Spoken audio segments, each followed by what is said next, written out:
हमारे भारत के साथ ट्रेड हम करना चाहते हैं, राहदारी का हमें खोली जाए, वहां से अटारी से हमारी चीजें काबल आए। अब एजुकेशन क्या है, तालिबान बच्चियों को स्कूल नहीं जाने देते, तो आप उनसे किस टॉपिक पे बात करें? उसके बाद ट्रेड ना आपके पास को बेचने को है, ना खरीदने को है, ना उनके पास खरीदने को है, ना बेचने को है, तो पता नहीं ट्रेड क्या आप करना चाहते हैं। उनके पास बेचने के लिए चरस, अफीम और हीरोइन है, और वो आपको वैसे ही दे रहे हैं। आप बॉर्डर क्रॉस करके आपके बच्चे जो हैं, जितने नशई हैं, वहां से आ रही हैं। तीसरा, पीपल टू पीपल आप डायलॉग कर रहे हैं, आपके पास लाखों के हिसाब से मुहाजिरीन मौजूद हैं। आपके पीपल टू पीपल की मजीद जरूरत है आपको इस चीज की कि आपकी खातूने जो फॉरेन डेप्टी फॉरेन मिनिस्टर हैं, वो चली गई वहां जाके, मेरा ख्याल सख्त ज्यादती, यहाँ तो घूमना फिरना था, यही शक्कर पड़ियां फिर लेती हैं, आपको काबल जाने की जरूरत क्या थी? सख्त ज्यादती। तो मेरा असेसमेंट है। और एक और बात ये कहना चाहूंगा कि उन्होंने इन रिटर्न ये कहा है, हमारे भारत के साथ ट्रेड हम करना चाहते हैं, राहदारी का हमें खोली जाए, वहां से अटारी से हमारी चीजें काबल आए। उन्होंने ये कहा है, और उसकी हकीकत मैं ये बताना चाहूंगा कि आपने पहले भी उनकी राहदारी उनको नहीं देते, तो भारत क्योंकि वहां पे गुडविल प्रोजेक्ट करता है, वो पहले चाबहार के जरिए, ईरान के जरिए कर रहे हैं ऐसी चीजें। वो उनकी असेंबली बनाते हैं, उनकी हॉस्पिटल वहां बनाते हैं, सड़कें बनाते हैं, ब्रिजेस बनाते हैं, गुडविल करते हैं, आप बेचते हैं। आप अफगानिस्तान बेचते रहे हैं, पैसे बनाते हैं। अब रिसेंटली शहबाज शरीफ साहब ने जब स्टेटमेंट दी कि अफगानिस्तान के पैसे जो हैं वो अमेरिका को चाहिए रिलीज करें, दे रिटेलिएटेड, उन्होंने कहा कि हमारे पैसे ना मांगा करो उनसे। अब उसके पीछे क्या सीक्रेट है? सीक्रेट ये है कि अफगानिस्तान का अपना कोई बैंकिंग सिस्टम नहीं है, और पाकिस्तान का उसमें लालच इनको नजर आता है कि वो डॉलर आएंगे यहाँ पे और हम उनको सीधे लंदन भेज दें। अब वो आपसे जान छुड़ाते हैं, बल्कि ठुड्डे मार रहे हैं आपको। इस वक्त उनकी नुमाइंदगी कतर कर रहा है, जो वो उनका ऑफिस भी वहीं पे है तालिबान का, और उनकी नुमाइंदगी भी वो कर रहा है। बल्कि उनको जरूरत थी, जब अमेरिका निकल रहा था एयरपोर्ट को मैनेज करने के लिए, उन्होंने टर्की को प्रेफर किया था, आपको प्रेफर उन्होंने नहीं किया था। दूसरा, आज का सबसे बड़ा हमारा रीजनल जो मैं समझूंगा एक आज बड़ा दिन है, मैं समझता हूं कि पाकिस्तान को भारत को आज कांग्रेचुलेट करना चाहिए। G20 की प्रेसिडेंटशिप का आज उनका पहला दिन है। मोदी साहब ने एक बड़ी बहुत मुस्बत स्टेटमेंट दी है। उन्होंने कहा है कि हम उन मुल्कों की भी आवाज बनने की कोशिश करेंगे जिनकी आवाज ऐवान इक़्तिदार में या यूनाइटेड नेशंस में नहीं जा सकती। Very positive. मैं समझता हूं, मैं आज सुबह एक डिस्कशन में बैठा था, तो किसी ने कहा कि पाकिस्तान को मुबारक देने का क्या फायदा है? मैंने कहा पाकिस्तान को ना मुबारक ना देने का क्या फायदा है? अगर पाकिस्तान मुबारक दे तो हो सकता है कि वो आपको कुछ प्रोजेक्ट्स में इंक्लूड कर ले।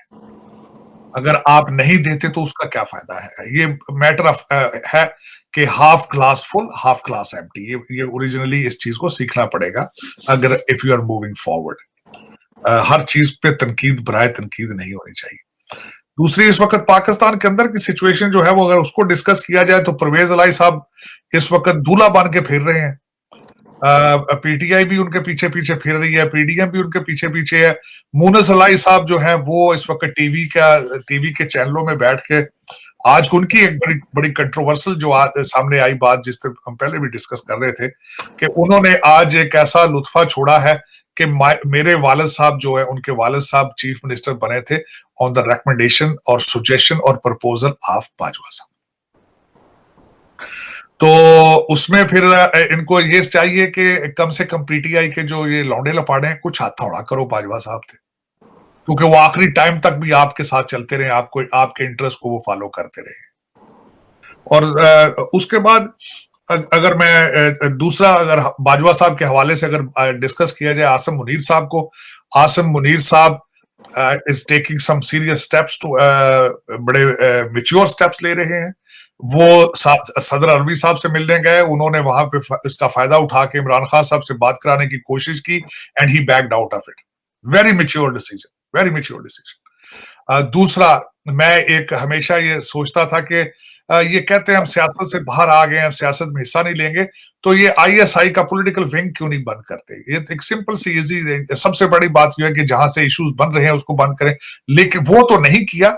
लेकिन आज मैं समझता हूं कि आसिम मुनीर साहब ने एक बेबी स्टेप उस साइड पे ले लिया है। उन्होंने आईएसपीआर के लिए डिसीजन ले लिए हैं कि ये जो गाने और फिल्में बनाई जाती हैं ये बजट कम कर दिया जाएगा। इसको पहले एक लेफ्टिनेंट जनरल इसको मैनेज करता था आईएसपीआर को, अब उन्होंने इसका डिसीजन ले लिया है कि एक ब्रिगेडियर लेवल का अफसर जो है वो आईएसपीआर को मैनेज करेगा। Very very positive steps. मैं समझता हूं कि ही इज मूविंग टुवर्ड। आज सऊदी अरेबिया और दूसरे मिडिल ईस्ट के जो आज एम्बेसडर्स थे वो आज मिले आसिम मुनीर साहब से और डिस्कस की सिचुएशन उन्होंने ये। लेकिन इस वक्त रीजन के अंदर जो दूसरी एक बड़ी सबसे बड़ी खबर ये थी कि मुसद्दक मलिक साहब रशिया गए थे, रशिया तेल लेने के लिए। उनको जवाब दे दिया गया रशिया से, उन्होंने कहा कि नहीं जी तुसी लेट आए हो, ਉਹ ਤੁਹਾਡੇ ਕੋਲ ਪੈਸੇ ਵੀ ਕੋਈ ਨਹੀਂ, ਤੁਸੀਂ ਐਵੇਂ ਉਧਾਰ ਲੈਣ ਆਏ ਹੋ, ਮੈਂ ਸਾਨੂੰ ਡਰ ਪੈ ਰਿਹਾ कि ਤੁਸੀਂ जाओ, ਤੁਸੀਂ अपना एड्रेस दे जाओ, तो अगर होया तेल तो तुम भेज दें। लेकिन उनका वो नहीं वहां पे हुआ, रशिया से वो मायूस हो गए हैं और डायलॉग शुरू था उनका। और दूसरा आजकल जो 2-4 खबरें आई हैं कि पता नहीं मौलाना फजलुर रहमान साहब ने भी अगले दिन एक ऐसा स्टेटमेंट दी थी उन्होंने पीटीआई के हवाले से, और आज हाफिज हमदुल्ला साहब ने एक बड़ी करारी सी स्टेटमेंट दे दी है जरताज गुल के हवाले से। ये 2 चीजें डिस्कस हो रही हैं। और उससे पहले जो है एक पीटीआई के लीडर हैं कवल जोसेफ, उनके तहरीक इंसाफ पे आज उन्होंने भी बड़ी अपनी बच्ची के हवाले से उन्होंने भी आके उन्होंने भी कोशिश की है कि वो आजम स्वाति बने और वो भी कोई अपनी जो है वो रैंकिंग अपनी इम्प्रूव करें। लेकिन अगर देखा जाए तो इस वक्त लोग जिस तरीके से खान साहब ने तकरीबन 62 के करीब जलसे किए थे, लोगों को हफा लिया इन्होंने, लोगों को इन्होंने थका लिया है इस वक्त लोग। और आज मैं एक और बताना चाहूंगा कि आज महंगाई का आज नया रैकेट टूटा है आपका। आज उन्होंने आपका जो वो डिपार्टमेंट ऑफ इकोनॉमिक्स गवर्नमेंट ने आज रिलीज किए हैं अपना डाटा, तो महंगाई आपकी जो है वो मजीद बढ़ चुकी है। दुख की बात यह है कि ना इस महंगाई के बारे में खान साहब बात कर रहे हैं, ना शहबाज शरीफ साहब बात कर रहे हैं, ना ही कोई एस्टेब्लिशमेंट का बंदा बात कर रहा है, और ना ही सलाह अफजल खान के बारे में बात हो रही है। शहबाज शरीफ साहब ने स्टेटमेंट दी है कि कॉप 27 जो है वो हमें पैसे दे।